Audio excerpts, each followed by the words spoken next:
Hello, hello. Welcome again, everybody, to another episode of the Mind Abyss podcast. I am Fi. What's going on, guys? Mark, and this is the Mind Abyss podcast, where the plan is to dive deep into the mind.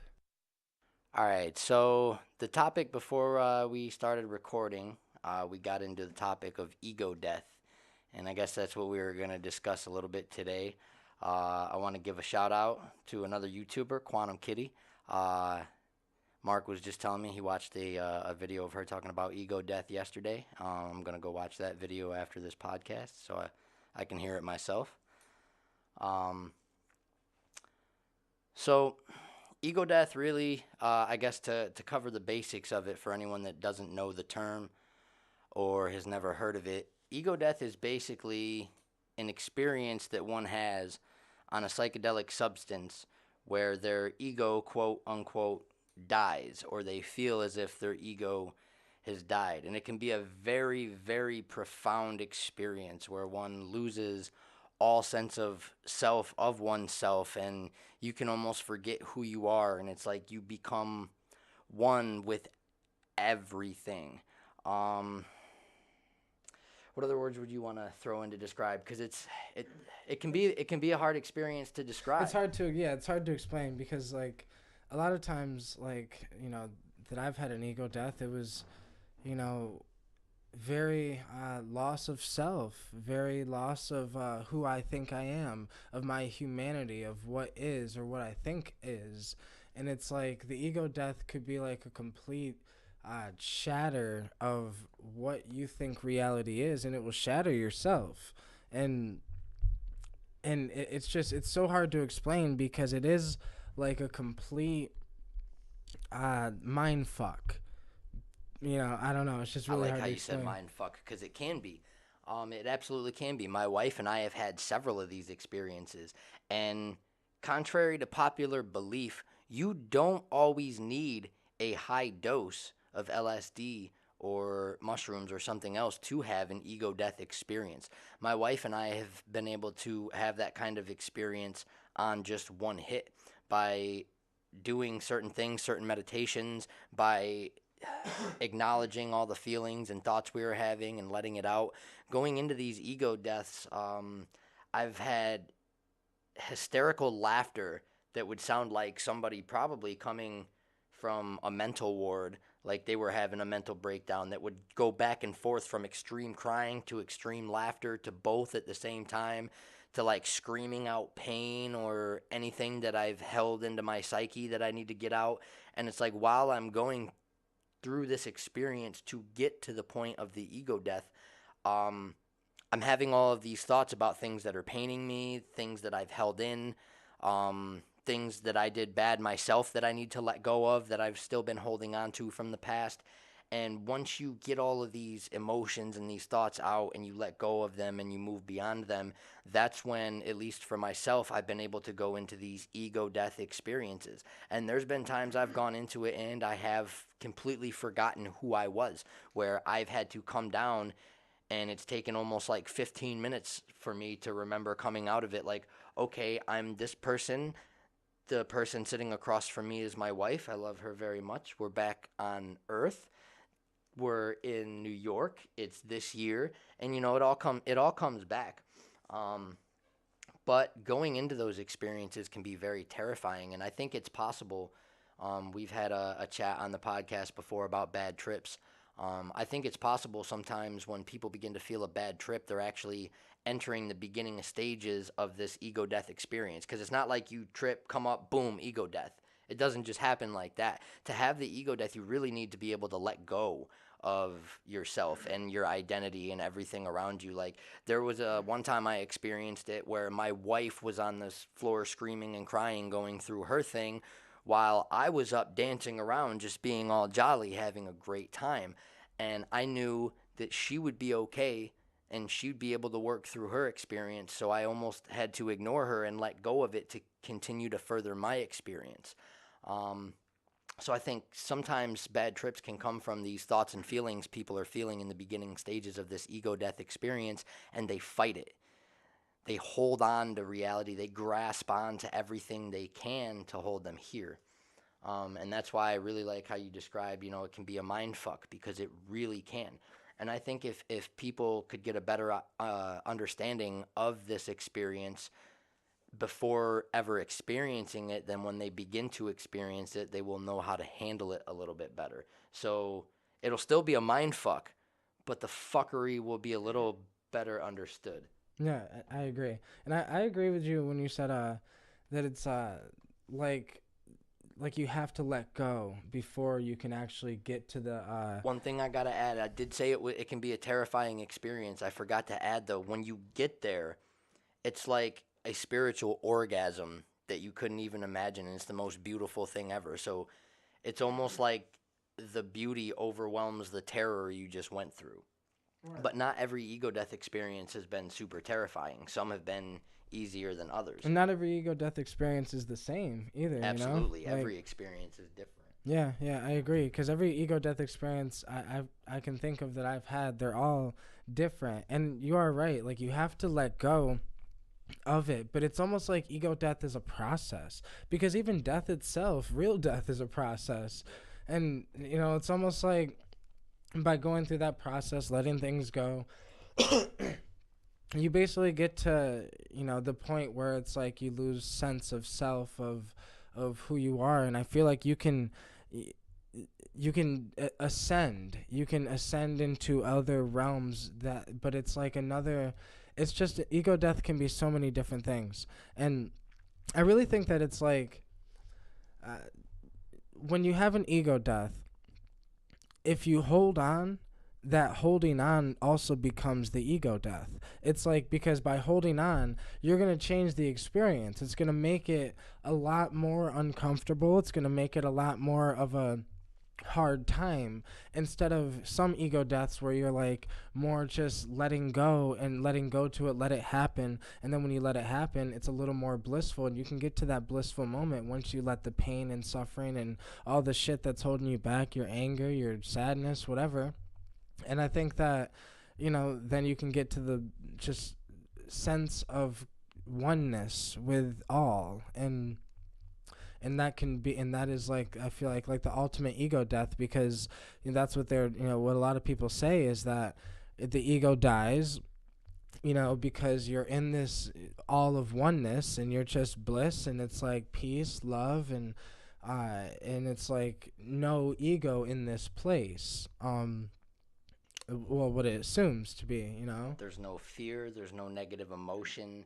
Everything is a vibration of love. Every positive emotion that can come with love is felt, at least from my own experiences, is felt when you let go to the experience, whether it's an easy letting go or a hard one. When you finally let go, you have this quote unquote spiritual nut, the ego death. I think it's something that a lot of human beings could really benefit from if they understood what they were getting into before going into it. So they're not, you know, shocked by, oh shit, everything's getting intense. There's a lot of fuckery going on. Somebody help me, save me. And then they start to panic. Um, I've only ever had one trip where I panicked a little bit, and it was because I was actually having very negative physical side effects due to taking 25C N-Bome. My whole left arm swelled up from vasoconstriction, and I started to panic a little bit, and then I told myself, no, no, no, no, don't do that. Don't do that. That's going to make the whole trip worse. But we can tell that story another time. I don't want to digress from the topic too much. Well, I mean, that's because I kind of had an experience. I've had one experience where it was, I guess I was just in a bad state of mind, a bad state in my life. I just got out of a 5-year relationship. I was, yeah, and I was just in a place where I didn't know, smoking DMT in a place, and a bunch of people I had no clue who their name was. I didn't know these people. So it's really setting plays a really big part in how smooth an ego death could be, because I feel like the set and setting for the only time I could think about that I really had a hard time, it was just a bad set and setting, and it just it sent me into another thing, because it's already bad enough that you have an ego death and you kind of forget who you are. You kind of forget your name. Sometimes I've kind of forget what human is, like what a human is, what Earth is, what anything like that is. And it's like, then you come back and you're like trying to push it together. You don't understand, and it's like then you're around a bunch of people you don't know. It doesn't help, and I feel like that happens at probably raves and parties and things like that, where it's like you're around a bunch of people you don't know. It can definitely affect the ego death, and I think it's more spiritual and more beautiful when you're like when it's planned, when it's almost like because the way we do it, even like even not the ego death being planned, but just the experience the being planned experience, out for yeah. sure. Absolutely. The way we do it, I'd say absolutely, because we're in a safe environment. We know what we're getting into. We have our dosage planned out, what we want to take.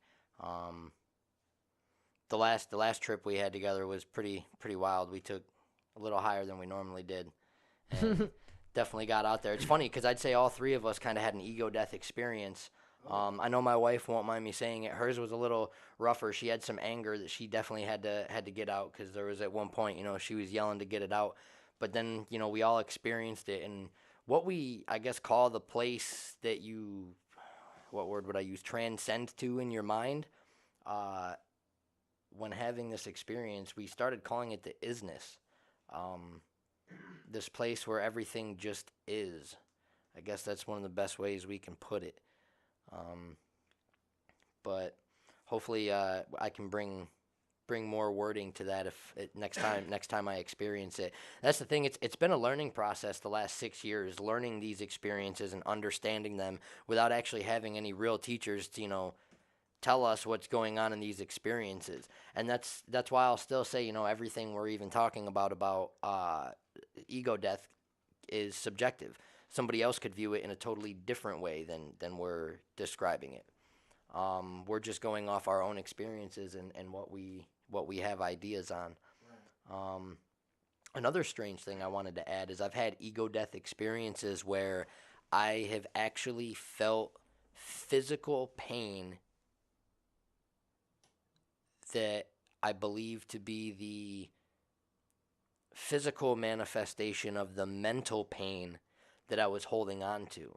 Because when I let go of what was paining me in my mind, the physical pain disappeared. It all just went away. And I think that was interesting that a chemical like that could make my brain, I guess you could say, hallucinate physical pain that was basically a representation of the mental pain that I was holding on to that I needed to let go of. And it was like showing me physically, like, this is how bad it's actually hurting your mind to hold on to all of this pain. You need to let it go. Letting go has been a rough process for myself personally on experiences, um, which is funny. I don't know if many people believe in numerology and stuff like that, but one of the big things with a numerology number 9 in their life is learning to let go. And I can see that representation in my life, learning to let go. Um, However, though, I definitely want to get on the topic now of how ego death, I believe, is one of the biggest common misconceptions in the psychedelic community. This is where we're going to kind of counter ourselves and what we were just talking about. We still believe in the experience, Of ego, yeah. but I guess myself, I like to think of it more of an ego reprogramming. And I think that because your ego is always going to come back in a way. You need your ego to do certain things. Um, so I feel like it's more reprogramming the ego, dissolving of the false ego more and more each time you have the experience. Um, and I guess recognizing your true ego. Because me and him technically we need an ego to even record this podcast. Yeah. Buddha needed an ego in a sense to become a Buddha. He had to have that desire and that drive to want to do it, which would come from an ego, but a more pure one. Yeah, it's a personal want. Like it's almost like I feel like when you have like, and I agree with you. I like the whole term ego reprogramming, because it is reprogramming. It's a complete reboot. It's like the ego in our system is like a quantum computer that gets rebooted, when you have this experience. And it's in it, and then when it's rebooted, I feel like you can almost gain control of the ego, tame the ego. And I think by taming the ego, um, you can almost have more pure intentions, because you come from having an experience like that. You come back with more. I don't know. It kind of cleanses your aura, cleanses your soul, cleanses. You You know, get to see your life from a whole new perspective. and it's like people think from because you see your life from a whole different perspective that the ego's gone, and it's like, or because they want to be love and light, and that it's gone. But the fact that you want to be love and light is slightly ego, because you want. The ego is want. The ego is, I want this. We want to record this podcast. We want to. Another thing we were talking about right before the podcast is like a lot of people that'll say, "Oh, I'm woke," or I don't have an ego. I killed my ego. I think that's literally an ego trap, that their ego has tricked them to thinking that they were egoless. I came out of a trip in 2016. I've got a YouTube video up called Holy Shit. It's the Holy Shit experience, where I came out of that and I thought my ego was gone. I had almost tricked myself into thinking like I had reached the same level of enlightenment as Buddha and Christ. And I quickly had to remind myself that no, you've got a new outlook on life, you've got a new perspective on life, but you're not that. You haven't obtained that. Um, I feel like there's a lot of ego traps along the way, and I think that's definitely one of them. Yeah.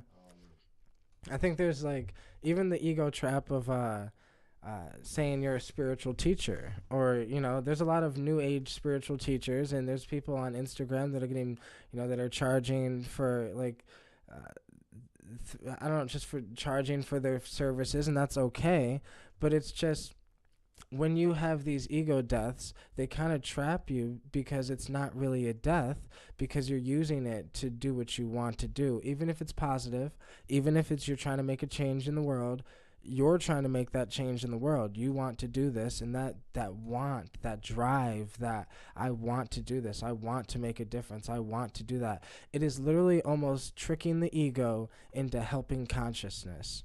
It's like, it used to be like a war against. I used to literally think that there was a war against consciousness by the ego, and now it's like maybe there is. But if we can all trick the ego to help consciousness, then there's no more war. And it's like, I think that's really what it is when you really like get that ego reprogramming. It's just you understand that, okay, it's still there, but if you understand that it's still there, you can keep it under control. You learn to control it instead of it controlling you. Yeah. Which I feel like looking back on my past, I won't get into too many stories, but it's like I've seen clearly so many times where my ego got the best of me. And it's like, because I've seen clearly in my mind those times, it's like now in the future I cannot make, those same mistakes. I can catch myself before making those same mistakes. That way I'm not letting my ego win. It's more about just, I guess, taking control of yourself, taking back your mind and control of you, rather than letting society and other people around you influence you. Um, Man, there's something I was gonna add, slipped my mind, but I'm sure it'll come back. There's a lot to talk about on ego death. Yeah, well, because it's a very big misconception. I feel like where it's just I don't really think it dies, and I think it dies when we die, um, but I think as long as you're alive, and you have a will and want to live and want to better your life or want something in your life, then that is the ego that wants it, and that's okay.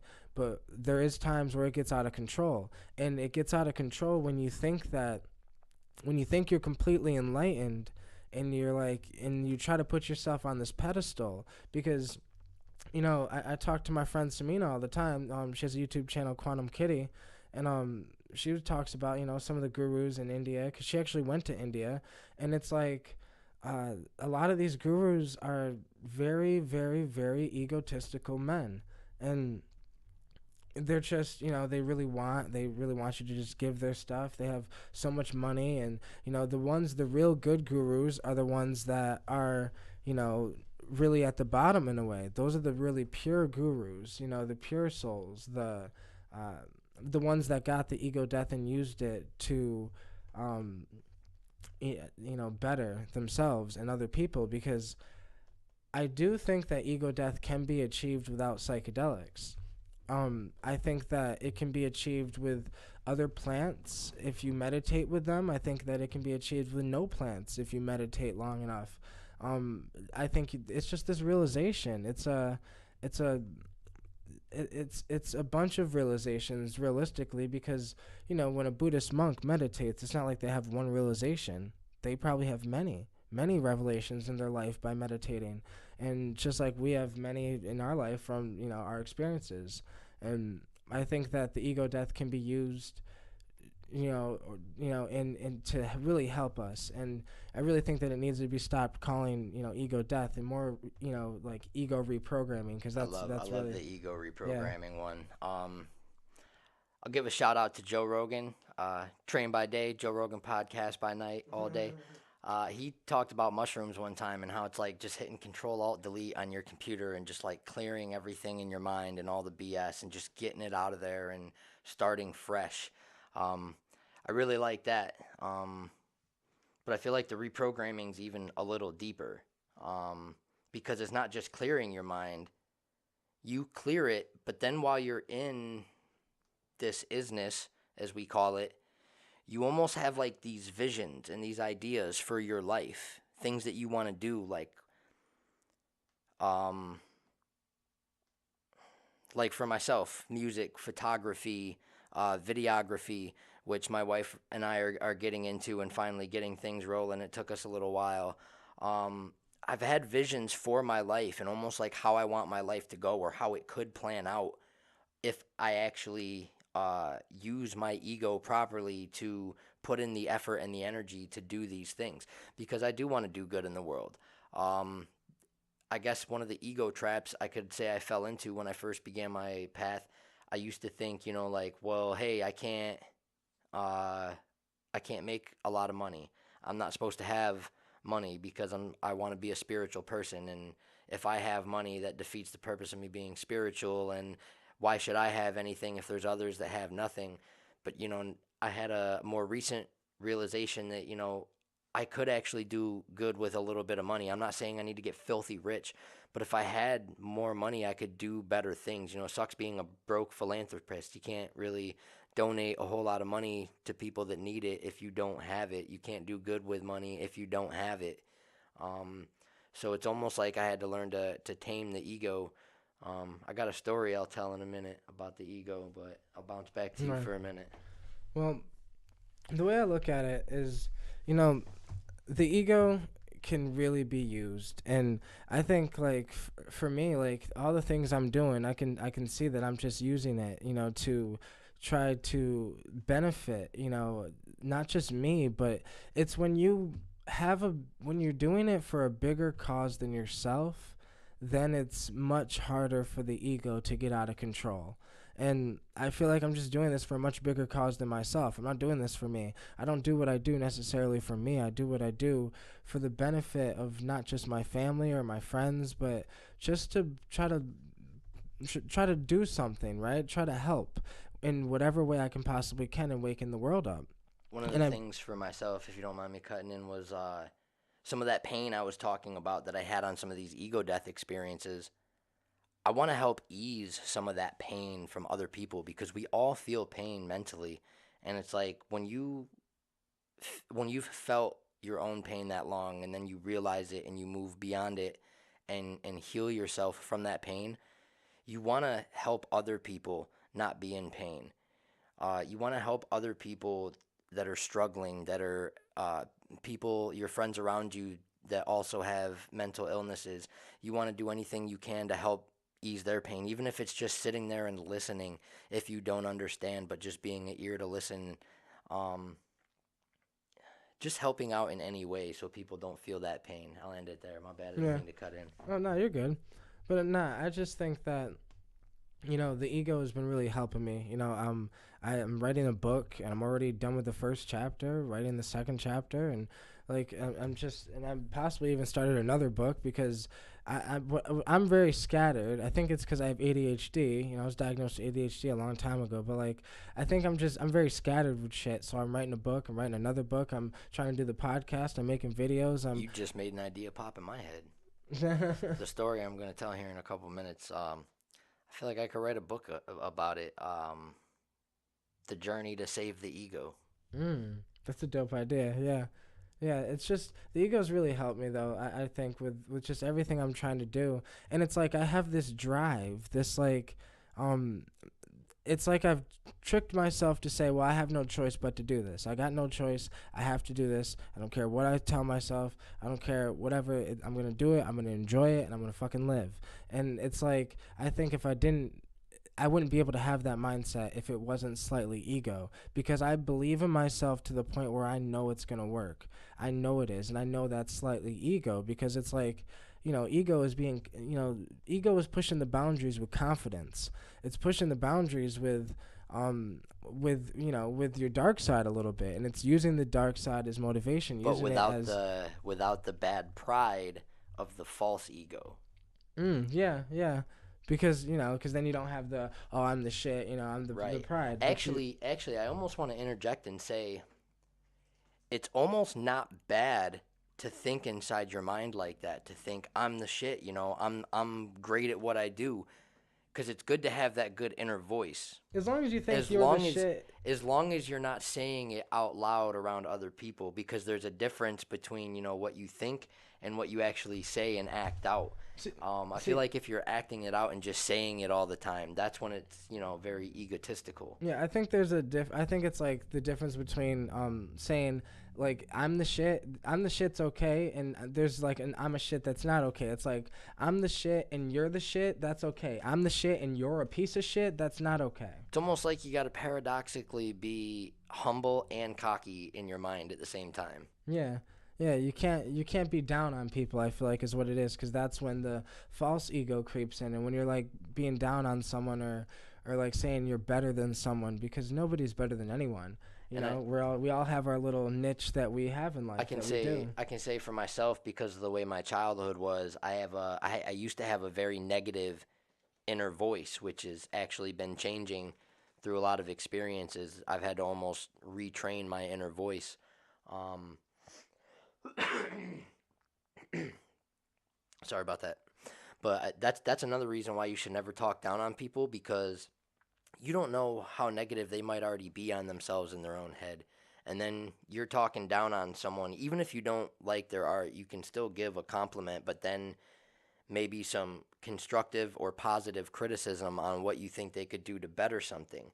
Um, but talking down on them, I know words only have as much power as you give them, but some people I feel like haven't fully understood that yet. And words can actually have, a lot of power. I believe his name was Dr. Emoto, who did the studies on water crystallization. Um, so I feel like words can hurt people. And I know some people say, "Oh, well, suck it up, don't be a snowflake." Well, maybe we should just treat people better and not talk to people so negatively and encourage others to do things. Right.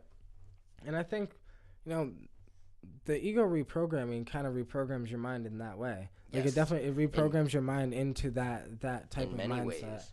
You It know? makes you want to talk to others better. It's made me want to talk to myself in my head better, rather than if I mess something up, being like, "Oh, you stupid fuck, you're such a dumb shit," in my head. Just laughing it off. Just saying, "Oh, good one, bozo. That was funny." Something silly. And I want to get into too, well, because I'm sure there's going to be some people out there that will argue, well, if you've had one ego death or ego reprogramming, why would you need to do it again? Because we are ever evolving and ever changing. And I feel like one experience, though it might help somebody, I feel like you can continue to further yourself. And I don't want to say that, I need LSD to get a vision in my life or to further myself, but every 3 months, me and my wife go back and have an experience. I feel like 4 times a year really isn't that much at all. It's like I just examining myself in the mirror. It's a continuous reprogramming of my ego. Um, because I'm not trying to be better than anyone else except the person I was yesterday. I don't know who that quote belongs to, so I can't give a shout out to the person. But it's a quote that I really enjoy, and I feel like examining yourself very deeply once every 3 months isn't a bad thing. It doesn't even have to be a heavy dose. Just enough to meditate and really assess the situation that's going on in your life. Um, yeah. Yeah, yeah, I really agree. And the ego reprogramming is very reprogramming. It just reprograms everything. For me, it like I just really want. I have a purpose. I feel like I'm using the ego to better a purpose, and this purpose necessarily. I got the purpose kind of from, as weird as it sounds, from the psychedelic experience. It's like the psychedelic experience, or Mother Nature herself, or something has a goal, and we have a goal. I think the false ego is what us humans want, and the you can use the real ego to get what Mother Nature The wants, what false consciousness ego, the wants. false ego will use you if you don't use your actual ego. Mm. Yeah, that's a good way to look at it. I agree. And that might sound kind of wild to some people. Oh, what are these guys talking about? Real ego, false ego. It's something that, like, and I'm sure you've envisioned it in your head too. It's like we've seen it on several trips. And that's why I believe Terrence talked often about the false ego, right? Yeah, yeah, I think so. Um, it's almost like when you step outside of your normal everyday perspective, if you step to the right perspective, you can see exactly what the false ego is and like how it's affecting your life negatively. And the more I've dissolved, excuse me, the more I've dissolved that false ego and who I thought I was in life, the more that I've actually found my real drive and my real ego and been able to take control of it to use it for positive. And it's actually brought a lot less negativity into my life too, because I feel like the false ego, if somebody's negative towards it, it's going to respond negatively back. Um, where if you just brush the negativity off because it's not a contest to you and you're not trying to fight. I'll use a small example from Facebook. There was a debate going on, and the kid hopped on and wanted to call me a transgender fag because in my profile picture I was wearing a skirt because I was at a festival. Anyone that's been to a festival 4 days in a row that's above 90 degrees knows it's amazing to get a cool breeze past your cock and balls on a hot day like that. So yeah, I'm going to wear a skirt all weekend. So instead of responding in any negative way, all I said was, "Oh, thank you for the compliment. It means a lot." And that actually, I feel like, made him madder. And he responded like 3 or 4 more times. And I'm like, oh my goodness, that's that's his ego. Yeah, yeah. It's like, why are you trying to fight with somebody online who is just trying to have an intelligent discussion? Ad hominems will get me out of a discussion real fast. I'm just trying to learn. I'm not trying to be right or wrong. I just want to learn. You tell me what you know, I'll tell you what I think I know. We'll try to come to some kind of conclusion on what is right. Not who's right, but what is right. Right. I think the ego is like yin and yang. Consciousness, the ego, and it's like just like in yin and yang. Yin and yang has the white side has a little bit of the dark in it. The dark side has a little bit of the light in it. And I don't know if anyone's ever seen Avatar: The Legend of Korra, but in Avatar: The Legend of Korra, there's these two beings. I don't remember their name, but they basically look like yin and yang. And the darkness, basically, they're always intertwined and connected. And when they get separated, the world goes into chaos and darkness spreads across the world or whatever. That But happens in the first Avatar too, with the fish at the North Pole, the black and the white fish that are it's swimming in the similar, yeah. pond. It's similar, but it's like what it definitely reminded me of. It's just like it's like that's kind of our self. We are yin and yang balance, and in there it's like you can't die. Like the yin can't kill the yang can't kill the yin, because they're always inside of each other. And Dancing for eternity. yeah, and I definitely think that that's just what we have to learn how to do, is dance with our ego, dance with it. Right. If they're going to be dancing for eternity, well, you can either fight dance for eternity and, keep fighting back and forth, or it's like, well, why don't we have a fun, friendly dance for eternity? And obviously, humans don't live eternally, but if you believe that your consciousness does exist outside the body and does go somewhere after life, then yes, your consciousness would be eternal. And I guess the idea I'm thinking of would be I feel like we almost can't go live eternally is light or something other than physical until we almost learn to find that balance within ourselves. Mm. We have to learn to balance the energy within us, and because I think everyone's trying to get rid of their darkness, and I feel like that's a bad move, because you're getting rid of yourself, and it's just as bad as if you were trying to get rid of the light. It's no different, and I think that we just have to accept it. Like I was trying to get rid of my anger, because I was diagnosed with like anger issues. I was just an angry kid, and like I was trying to get rid of it, but then realizing, well, come to realize it's a part of me, and now I'm using it just Learn to to do. harness it. Now I'm using it to be like, fuck that, get the fuck up and do what you got to do to fucking keep moving. And some days I don't want to do shit. Some days I just want to fucking lay down and do nothing. But it's like I make sure that fuck that you got to do, and that's me being mad at myself, not being mad at others. And Speaking of anger, I feel like you can almost tell with some of the beats or music that I'm making days that I've felt like slightly more angry. And sometimes there's no reason for the anger. I just sometimes just feel anxious, a little angry, and almost like annoyed. And it's like sometimes I feel like some of my darker beats, you can tell those are the days, like, rather than some of my more, like, uplifting, head bobbing ones. Um, yeah, when I make a beat, I scar it too with my yeah. emotion. I've noticed a lot of my negative emotions when I take it and channel it into something constructive or positive, or even just going for a nature walk. Like, we're human. We're always going to feel our emotions. That's another ego trap I fell into early. Was I thought to myself, "Oh, if I obtain enlightenment or wake up, that I'll no longer feel these negative emotions that I despise so much." And it's not about getting rid of your emotions. You're human. If you didn't feel them, you wouldn't be human anymore. It's okay to feel them. You don't have to let them control you, but it's okay to feel them. And I think about it now, and it's like, man, if I didn't feel my emotions, I feel like I'd go crazy. I feel like I really would. Um, I feel like just learning to channel them into something positive and constructive really helps. Like my wife does art. Um, Let me pull up her painting real quick.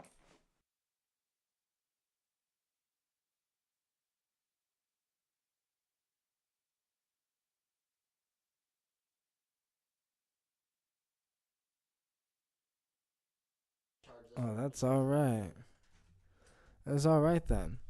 Technical difficulties, guys. We're gonna get a new battery in the camera, but yeah, ego death, ego reprogramming, changing your life. It changes. It does change you, and I do think that so many people go into psychedelic experiences with the assumption that it's not that serious or whatever. But that's why the ego reprogramming can kind of creep up on you, because it can change you and change your perspective on things, but it's not necessarily that it can change you. It is your choice for it to change you. You have to choose to look at it. You can either look at the ego reprogramming and use it to actually benefit consciousness or yourself, or you can use it, and just have that experience and be like, holy shit, that was like, what the fuck, and not worry about it, and try to ignore what it tried to teach you. But So yeah. here's the painting. Had to show that. I'm kind of glad I did get up to show that. Otherwise, I wouldn't have known that was off. For another few days. But yeah. Oh, so let me give this a whack, and then I got a little story I wanted to tell. I was kind of explaining it to you the other day. All right.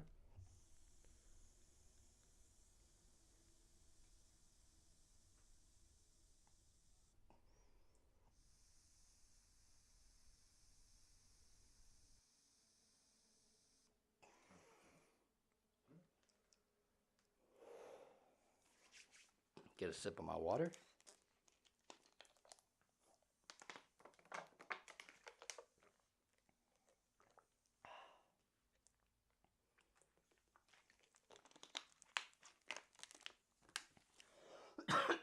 Cough it out.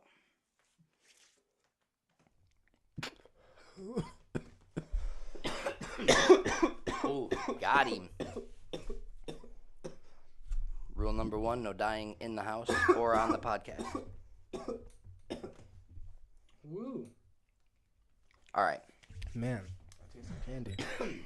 So, They that need to make a experience, candy that flavor. that experience I was talking about earlier, where I had almost like tricked myself into thinking I had attained the enlightenment, got me to thinking, oh my God, I have to kill my ego. So I feel like that all the time. So, beginning of, because that was near the end of 2016 or getting closer, going into like 2017, I even remember my wife and I were down here having the experience, and I threw a bracelet with a bunch of balls on it at my punching bag and said, "Look, ego, kill it!" And I threw it and called it the ego bomb, and it blew up. And like that whole experience was like talking about killing the ego. And what was strange is like, in a metaphorical sense, imagine that I did kill my ego that night. Last year was a very low year for me. I had no drive to really do anything or manifest anything. Like, I did get to go on a small vacation down to South Carolina to see the solar eclipse, which was beautiful, but I felt like I was just off in some way all year. Like, I couldn't find happiness. So, in a metaphorical sense, if I did kill my ego, then a part of me was missing, and that's why I didn't feel whole. I needed that part of myself to have some kind of drive or want to do something. So I feel like in the beginning of this year, imagine this is where I got the idea for the book, The Journey to Save the Ego. So imagine, again, metaphorically, that I killed my ego on that one trip, but it didn't bring me any sort of enlightenment. It just made me not feel whole. So it went into the underworld. And that's why, metaphorically again, I was in such a low spot in my life. It's almost like since I had thought I killed the ego, everything just went downhill and downhill and downhill, because subconsciously I had to go down into the underworld in my own mind to save my ego, to bring it back up. So I feel like this year I've been on that journey back up with my ego, and I got a trip coming up next week. We're not doing it on the 21st due to working conflicts, so we're doing it September 19th going into the 20th. But I'm very interested to see how this experience goes, because I've seen almost each experience this year. It feels like I've been coming up and up from an underworld, and it's like I've found that part of myself that was missing, and it's making me, as silly as it sounds, fall back in love with myself, because loving yourself is very important. You have to feel whole and balanced to do such, and I wasn't whole and balanced without a part of myself that I killed off. It was almost like I tried to kill off everything that was old in me that I was running from, but little did I realize I needed those old parts of me to do what I need to do and accomplish things that I want to accomplish. It's like I was trying to like almost just forget the person I was when I was in the Marine Corps and run from it. And now it's like I realize I need that type of mindset, that type of motivation, that type of drive. I need part of that person to be able to accomplish more. So like through that story, I guess I just want to tell people, like, you can try to kill your ego all day, all night, all year, all decade, until the day you die. Your ego is not going to die. It's it's part of you. It's part of the programming of the human being. But you can reprogram it, like we've been talking about, to make it work the way you want, instead of it making you work the way it wants. Um so what do I want to say here? So people, I guess, can keep searching to kill the ego, but I feel like in searching to kill it, it's not going to do any good. So I guess if we can start understanding it as a ego reprogramming from here, okay, now every time I have this experience, how can I build on this new programming? It's like getting new computer updates. When there's a new operating system for your computer that works better, you want that. You're gonna want that upgrade to make your computer better. But it's almost like you're giving yourself the upgrades. You're reprogramming yourself the way that you want in a positive way. Could this work in a negative way for somebody? I'm sure it could. Um, but the way LSD has played on my emotions, I don't know if it would really make somebody want to be, I guess, an evil, manipulative person. I mean, I feel like ego death is also different on the substance that you had it on and how you had it. A monk's ego death, from meditation is going to be different than, a mushroom I can say LSD. my mushroom and LSD ones have been different. Yeah. I mean the mushroom one. I've had a mushroom ego death. I've only had one, um, but it was nothing serious. Most of my ego deaths were like, I guess honestly, from DMT, really, um, and I haven't LSD. I But like haven't I've had a had a lot of DMT one yet, and word. that saddens me. Um, but we'll get there someday. I've had what you call sub breakthroughs, but never this full breakthrough. And what's weird is the one sub breakthrough that I had. I've got a video on my YouTube channel. That's the Eye of Phi. It's called Alien or DMT Alien Abduction Experience. Um, I feel like that one in a way showed me what I'm gonna be on the DMT ego death. The way these beings picked me apart until I was nothing. So I feel like that was almost like them preparing me, like you're gonna be this energy, like this is you, this is what you're gonna be when you enter into the city. Um, I like to believe that I haven't broken through on DMT yet because the beings there or wherever have not allowed me to come through. As I believe that these trances I get into on LSD are actually teaching me how to deal with a DMT breakthrough so I can make the most of it and be able to bring the most back that I can and to understand it the best that I can and to know what to do while I'm there to enhance the experience. Yeah, yeah, because I definitely think it's a if you know what to do when you're there, then you know how to kind of steer it around. You can't necessarily control it, but you can almost steer which direction it can go. Um, and I think that's the psychedelic experience is it teaches you, and I think that if you have experience with it, it's just like sea legs. Dennis McKenna described it like you're getting your sea legs on. It's like over time you eventually get your sea legs with it, and you get comfortable with kind of maneuvering. If you think about it, Western society is still very new to psychedelics. I Yeah. mean, So many people are like, we've had cars longer than we've had LSD. which is insane. Yeah. Yeah. So there's still a new thing, and there's people that still suck at driving. So I'm not saying people suck at tripping, but every tool has a proper way to use it, and I feel like I'm just trying to help get knowledge out that can help people understand what they're going through better because it is tricky trying to understand the psychedelic experience. Everyone that experiences it is going to have a different perspective on how they experienced it and what they experienced. That's why recently, instead of calling them spiritual medicines, because the word spiritual tends to turn some people off, I've been calling them perceptual medicines because they change your perception. And I use medicines because if you've got a shitty perception or perspective on life and you step outside of your egotistical, false egotistical perspective of life and view it from a different life or light, you're going to heal your perspective on life. It's going to make you think about life differently, maybe appreciate it more, maybe find more beauty in it, maybe appreciate humans more, be kinder to them, something like that. Yeah.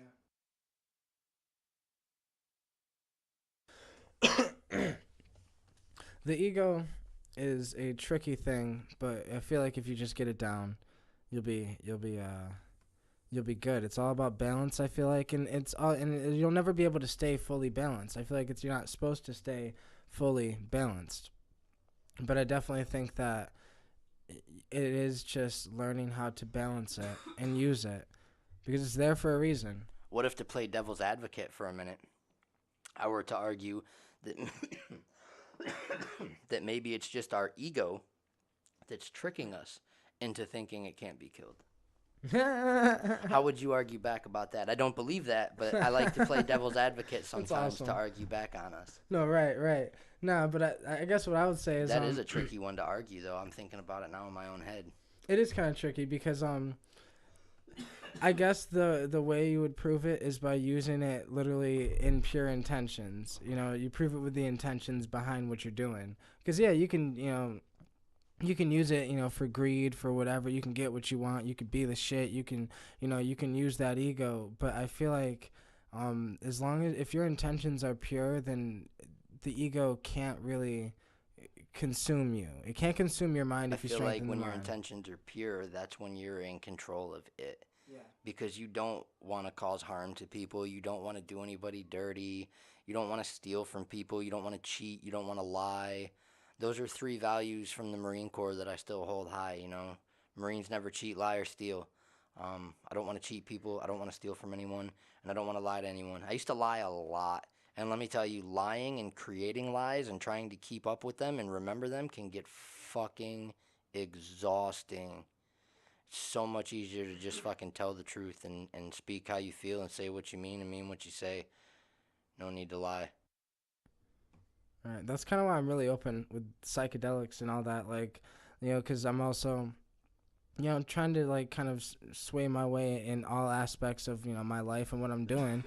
And it's like I'm just open with psychedelics and what I do, no matter the judgment. Don't really care. And I feel like that's also slightly ego. Like I've noticed that I do have an ego when it comes to like I genuinely don't give a fuck what people think about me. I don't care. I never have. I was talking to my mom yesterday about this, and she was telling me like, yeah, I remember you never have. I know. And it was like for me in the beginning, I put it up as like a defense mechanism. The ego was just the ego and the false ego were like working together as a defense mechanism to be like, I don't give a fuck about anything. I Fuck can y'all. I don't relate to care. that. And then it's like now over the years I've kind of learned it, dropped the false ego, and now I still have that I don't give a fuck, but I have empathy to care about others. Like I care about what people think and what they believe and what they say, but I will not let it affect me because I don't give a fuck enough when it's like and it sounds harsh. I don't give a fuck sounds harsh, but it's like that's how you like it's kind of like borderline ego because you have to kind of not give a fuck to do what you want to do because you're going to be told throughout your whole goddamn life that you can't do whatever the fuck you're thinking. Whatever you're thinking you want to do, so many people are going to tell you that's impossible, you can't do it, it's not real, you're in a delusion, come on, I've think been told that. realistic. I've been told that with my videography and photography. I've been told that with my music, and I've been told that with the podcast. Right, Oh, yeah. how far are you gonna be able to take a podcast? I don't know. Depends how interesting we are. If we can get interesting people and keep our conversations interesting, maybe it can go far. I actually love doing this podcast because like it really does. I don't know. It's like an exercise for your brain and just talking and Mhm. having conversation. Yeah. It really is. I like conversation though. I like to philosophize because it's a little different when you're philosophizing with someone else. Right. When you're talking to someone, because I try to make videos all the time, but it's like when you're just talking to the camera, It's a it little strange. yeah, and it's like and it's what's awesome with this. I like the way you said it's kind of like a mind workout, right? It is like working out your mind. You're like training your mind because it is like you're working with the fact that there's the camera, there's the audio, and just trying to keep it almost a normal conversation in a way. It's just and then just doing your I thing. don't mean it to sound mean, but sometimes like uninteresting conversation, my ADHD kicks in and my mind wanders all over the place. So that's like how I'm seeing it as an exercise in my mind too, because I'm focusing on what you're saying and paying attention because one, it's interesting, and two, I'll sound like a dummy if I just pop in. Oh, what were you saying? What were you just saying, bro? Yeah. I wouldn't be surprised if that happens once. It almost happened last podcast, but I mean, it also depends the on well what's going. the last podcast too. I even told Alan. I said I woke up that morning just not with it, and I almost didn't want to record the podcast, but to discipline myself, I said no, do it anyways. Even if you sound like a fool a couple times because you're sluggish, you're tired, your mind's just not there today. Um, but no, it came out fine. So that's where I used my positive ego to get that done, because my false ego in the past would have said, no, just tell them you don't want to do it today, bro. Just take a relaxing day. Just sit down, don't do nothing. Be lazy, don't contribute to anything, don't manifest anything. Just be there, be a square. Word. This was dope. I Yeah, always yeah, love doing man. a podcast, man. I wish, man, there's been so many conversations that we've had I wish we where it's could like have. we've talked for hours and then we're like, man, we should have at least just recorded that to put it on SoundCloud. I'm really gonna start. Yeah, I'm really gonna start just bringing my phone. I got the microphone for my phone. Yeah, And because you just can setting even it up. edit out shit that Yeah. when we're just like nonsense, but keep Yeah. it to like the. Mhm. And there's like this new app called Anchor, where like they're like kind Okay. of like a podcast app. And Okay. like I was thinking about like we could do that too. That'd be fucking dope. But yeah. Right. Yeah, I think we could probably end it here. I think we covered pretty much everything I at least I think I had Everything in I my could head think that I about. wanted Yeah. to talk about with ego death.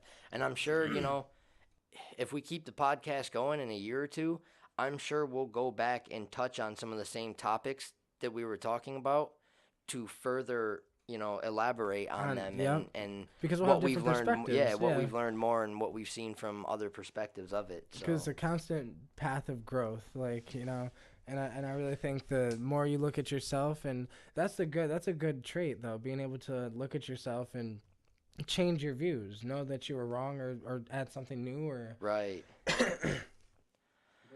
All right, so if you guys want to go check out my Instagram or my YouTube, they are both the Eye of Phi. I've got a SoundCloud up that's got a couple beats up there, not too much yet, but that's that guy Phi for SoundCloud.